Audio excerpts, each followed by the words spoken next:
নমস্কার বন্ধুরা, happy new year সবাইকে। মমস কিচেনে সবাইকে অনেক অনেক স্বাগত জানাচ্ছি। বন্ধুরা, আজকে আপনাদের জন্য মুগ ডাল আর নারকেল দিয়ে সংক্রান্তি স্পেশাল মুগ ডালের ভাজা দুধ পুলি। আশা করি বন্ধুরা এই রেসিপিটা আপনাদের ভালো লাগবে। নতুন নতুন রেসিপি পাওয়ার জন্য আমার চ্যানেলটাকে সাবস্ক্রাইব করার অনুরোধ রইল। সবাইকে ভিডিও শুরুতেই আমার অনেক অনেক ধন্যবাদ জানাচ্ছি পাশে থাকার জন্য, আমাকে প্রতিদিন সাপোর্ট করার জন্য। এই মুগ ডালের ভাজা দুধ পুলি একবার অবশ্যই বানিয়ে আমাকে কমেন্ট করে জানাবেন বন্ধুরা। পুরো রেসিপিটা দেখতে থাকুন স্কিপ না করে। সবার জন্য ছোট্ট ছোট্ট টিপস অ্যান্ড ট্রিক্স অবশ্যই আছে প্রতিদিনের রেসিপির মতো। আর পিঠে পুলি অবশ্যই ট্রিকটা ফলো করে বানালে পর পারফেক্টলি হয়ে যায়। বিশেষ করে বিগিনার্সদের জন্য বলছি। যদি আপনাদের এই দারুণ রেসিপিটা ভালো লেগে থাকে তাহলে একটা লাইক কমেন্ট করে উৎসাহিত করার অনুরোধ রইল।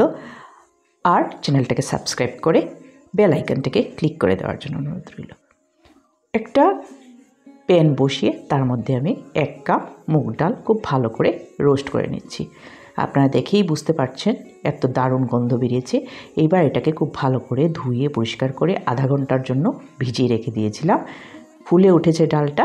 এইবার আবারও একটু ধুয়ে পরিষ্কার করে প্রেসার কুকারে দিয়ে দিয়েছি। অল্প একটুখানি জল আর হাফ চামচ নুন দিয়েছি। দেখুন ডালটা এইভাবে সেদ্ধ হয়েছে। আমি এইটাকে 2টা হুইসেল দিয়েছিলাম। এইবার একটা কড়াইতে 1 চামচ ঘি দিয়ে দিয়েছি। তার মধ্যে ভাজা মুগ ডাল আমার যতটুকু প্রয়োজন আমি দিয়ে দিলাম। এখানে সবটুকু ডাল আমি দিইনি। আর এদিকে নারকেল কোড়া একটু চিনি দিয়ে আশিয়ে রেখেছিলাম, এইটা দিয়ে দিলাম।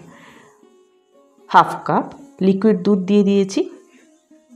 আপনারা যদি মুগ ডালটাকে দুধে সেদ্ধ করে নেন তাহলে আর এই লিকুইড দুধটা দিতে লাগবে না। আমি যেহেতু জল দিয়ে সেদ্ধ করেছি তার জন্য দুধটা দিয়েছি। এখানে হাফ কাপ চিনি দিয়েছি আর 1 কাপ গুঁড়ো দুধ দিয়েছি। গুঁড়ো দুধে পিঠার পুরের স্বাদটা বাড়িয়ে দেবে। চিনির থেকে জল বেরিয়েছে বন্ধুরা। তার মধ্যে 1 চামচ ঘি আবারও দিয়ে খুব ভালো করে নেড়ে চেড়ে নিচ্ছি। যখন একদম শুকিয়ে আসবে তখনই গ্যাসের ফ্লেমটাকে অফ করে দেব। আর পুরটা পুরো রেডি হয়ে গেছে। এবার নামিয়ে একটা পাত্রে রেখে দেব ঠান্ডা হওয়ার জন্য। একটু নরম অবস্থাতেই নামাতে লাগবে, না হলে কিন্তু ঠান্ডা হলে পর বেশি শক্ত হয়ে যাবে। এইটার দিকে একটু খেয়াল রাখতে লাগবে বন্ধুরা। একটা বড় পাত্রে ময়দা 2 কাপ নিয়ে নিচ্ছি। ময়দাটা আগের থেকে চেলে রেখেছিলাম। তার মধ্যে অল্প একটুখানি নুন দিয়ে আর 4 চামচের মতো সাদা তেল দিয়ে ভালো করে ময়ান করে নিচ্ছি, যেই রকম আমরা পুরি লুচিতে করে থাকি। এইবার কুসুম কুসুম গরম জল দিয়ে খুব ভালো করে একটা সফট ডো রেডি করে নেব। যে কোনো পিঠে, সিঙ্গারা, কচুরি যাই বানাই না কেন ময়ানটা কিন্তু খুব জরুরি। ময়ানটা খুব ভালো করে দিলে পরে পিঠাটা মুচমুচে হবে। 10 মিনিটের জন্য রেস্টে রেখে দিলাম। 10 মিনিট পর আরও সফট হয়ে গেছে আর হাতেও লাগছে না। আপনারা দেখেই বুঝতে পারছেন। ছোট্ট ছোট্ট করে এর লেচিগুলা বলগুলা বের করে নিচ্ছি। পুরো প্রসেসটা দেখতে থাকুন। বিশেষ করে যারা বিগিনার্স বাইরে আছো তাদের জন্য বলছি, যারা ঘরের থেকে অনেক দূরে কিন্তু সংক্রান্তিটা উপভোগ করতে লাগবে, এইভাবে বানিয়ে একবার দেখতে পারো। আপনারা দেখতেই পেলেন ময়ানটা কত ভালো হয়েছে। আমি এতে কিন্তু কোনো তেল বা ময়দা বেলার সময়ে ব্যবহার করছি না, এমনিতেই হয়ে যাচ্ছে। এইভাবে ছোট ছোট লুচির মতো করে নিচ্ছি। তার মধ্যে এবার পুরটা দিয়ে দিচ্ছি, মুগ আর নারকেলের পুর। আশা করি এই পিঠাটা আপনাদের ভালো লাগবে আর সবাই খেয়ে বারবার বলবে কিন্তু বানাতে। প্রতিবারই আপনারা, আমি জানি, এই পিঠাটা বানাবে। দেখুন এইভাবে হাত দিয়ে শেপ দিয়ে দিয়েছি। আপনাদের কাছে সাজ থাকলে সাজ দিয়েও দিতে পারবেন। হাত দিয়ে সুবিধা আমার, আমি হাত দিয়েই করে নিচ্ছি। হাতে অল্প একটুখানি ময়দা লাগিয়ে চারদিকটা মুড়ে দিচ্ছি। আরেকটা বানিয়ে দেখাচ্ছি বন্ধুরা। আরেকটা সহজ উপায় আছে, সেটাও আপনাদেরকে দেখাবো। ভিডিওর পাশে থাকুন। শীতের শুরু থেকে শেষ পর্যন্ত বাঙালির ঘরে ঘরে পিঠে পুলি সবার ঘরে ঘরে হয়ে থাকে। আমার বাচ্চারা যখন ছোট ছিল, কেউ জিজ্ঞেস করলে পিঠে পুলির কোনো কিছু যদি বলে কি মা কিছু বানায়, মানে মা তো সারা বছরই বানায়, আমাদের আলাদা করে কোনো সংক্রান্তি নেই, সারা বছরই আমাদের ঘরে সংক্রান্তি। দেখুন এইভাবে করে নিচ্ছি, আরেকটাও করে দেখাচ্ছি।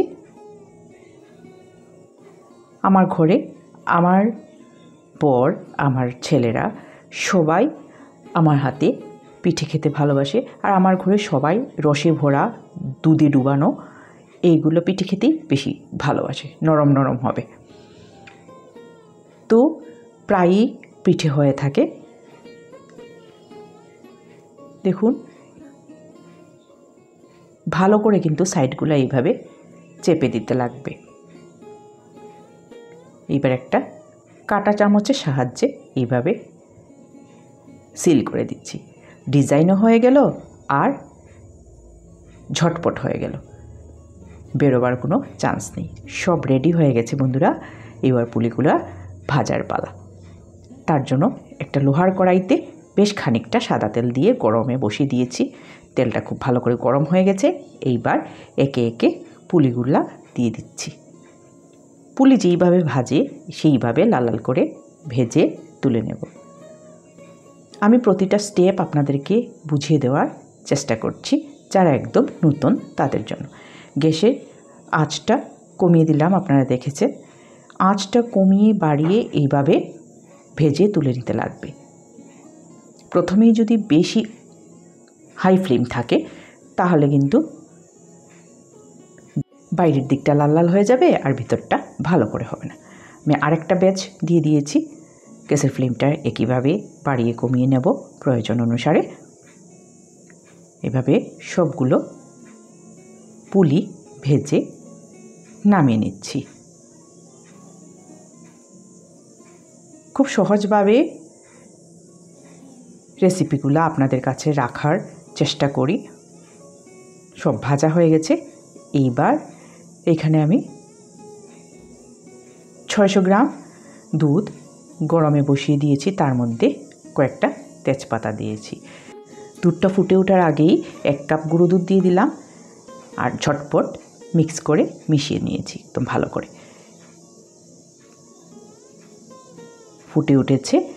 গ্যাসের ফ্লেমটা কমিয়ে 2টা এলাচ ভেঙে দিয়ে দিয়েছি। আপনারা চাইলে এলাচের গুঁড়োও দিতে পারবেন। এইবার একে একে ভেজে রাখা মুগের পুলিগুলা দিয়ে দিচ্ছি। একবার বলক দিয়ে নামিয়ে নেব। কিন্তু আমি একে একে সব পুলি দুধে ডিপ করে নিয়েছি বন্ধুরা। এইবার ফুটে উঠলেই রেডি হয়ে যাবে দারুণ স্বাদে মুগ ডালের পুর ভরা দুধ পুলি। দারুণ স্বাদ এই পিঠাটা, গ্যারেন্টি দিয়ে বলছি বন্ধুরা। গ্যাসের ফ্লেমটা এবার অফ করে দেব আর এইবার সার্ভ করে আপনাদেরকে দেখাচ্ছি। 4 থেকে 5 ঘন্টা পর আমি সার্ভ করে দিচ্ছি। আপনারা দেখতেই পাবেন কত সফট হয়েছে, কত ভালো হয়েছে। সবাই খুব খুব ভালো থাকবেন, সুস্থ থাকবেন। আজকের ভিডিওটা এই পর্যন্তই বন্ধুরা। আরেকটা খুব ভালো রান্না নিয়ে খুব তাড়াতাড়ি আপনাদের সাথে দেখা হবে। যদি ভালো লেগে থাকে তাহলে বন্ধুদের সাথে অবশ্যই শেয়ার করে দেবেন। সবাইকে আবারও ধন্যবাদ জানিয়ে ভিডিওটা এইখানেই শেষ করছি।